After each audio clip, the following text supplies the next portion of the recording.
Okay, so what if I told you that you could beat procrastination like every single time with just one simple mental trick? Seriously, it's a tool that some of the most disciplined people on the planet use, and the best part, it only takes 5 seconds. So let's get into it and break down exactly how this thing works. All right, so this is where it all goes down. You know that moment, right? You know you should get up or make that phone call or head to the gym, but you hesitate just for a second. That pause, that's the 5-second window, and it's basically a battlefield inside your head. It's your ambition versus your brain's deep, deep desire to just stay comfortable. And trust me, this isn't just you. This happens to every single one of us, probably dozens of times a day. So here's the million-dollar question, isn't it? How do you actually win that battle? And that tiny little gap between knowing what you should do and actually doing it? Well, that's what we're here for. We're about to show you exactly how to hijack that little window and put yourself back in the driver's seat. All right, first things first, let's get into the science of it. Because to win this fight, you got to know who you're up against, right? And what you'll find is that this isn't really about having more willpower. It's just about understanding your own biology. Yeah, so the easiest way to picture this is to imagine there are kind of two different versions of you living inside your head. You've got one part that just wants to keep you safe and comfortable. Its whole job is to avoid risk, avoid effort, avoid anything new. Then you've got the other part, the part that knows what you need to do to hit your goals, to actually grow. And that 5-second window we're talking about, that's when those two literally grab the steering wheel and fight for control. So let's give these two voices a name, okay? On one side, we've got what we'll call the resistor.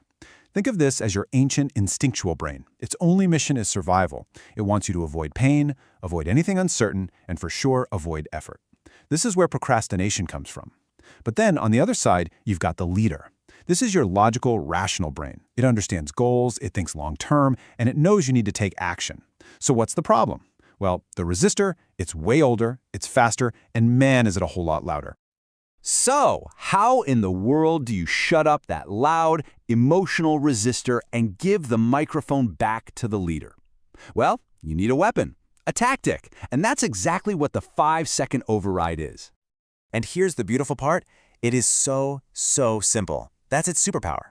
The very second, you feel that hesitation, that little voice telling you to wait, you just start counting. Backwards. 5, 4, 3, 2, 1. And then, and this is key, you physically move. You don't think. You don't debate. You just launch. See, what the countdown does is it acts like a pattern interrupt. It literally snaps you out of that cycle of excuses and focuses your brain on a new, simple command. So, why does this simple countdown actually work?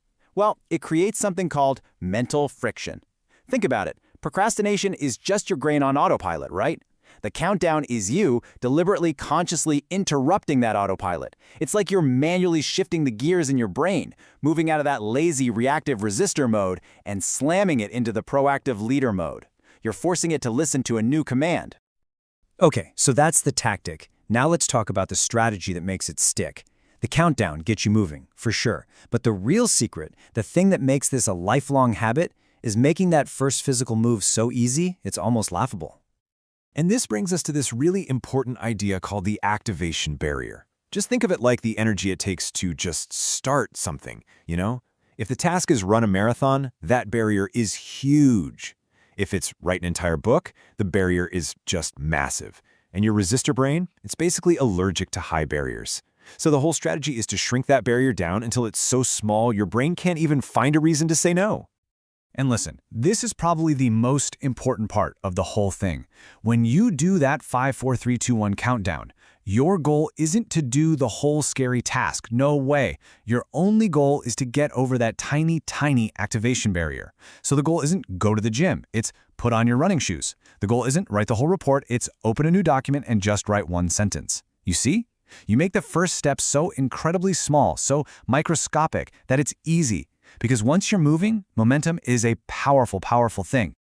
Now, I know what you might be thinking. Okay, this is a cool little mind trick, but it's so much more than that. Because every single time you use this override, you aren't just getting one thing done. You are actually fundamentally rewiring your brain. You're training it for action. What you're really building here is something called discomfort tolerance. And the best way to think about that is like a muscle.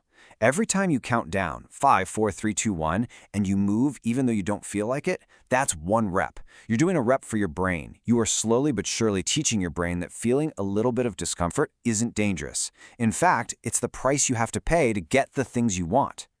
And really, that's the bottom line, isn't it? Discomfort is the currency of growth. Every single meaningful thing you want in your life, whether it's getting in shape, starting a business, having a tough conversation, it's all waiting for you on the other side of a brief moment of discomfort. And this tactic, it just teaches you how to pay that price 1 5-second choice at a time. So listen, your next 5-second window, it's coming. It's not a matter of if, it's a matter of when. It might be in an hour when you're thinking about dinner, or it might be in the next 10 seconds when this is over. You have the tool now. You know exactly what to do. The only question is, what are you going to do with it?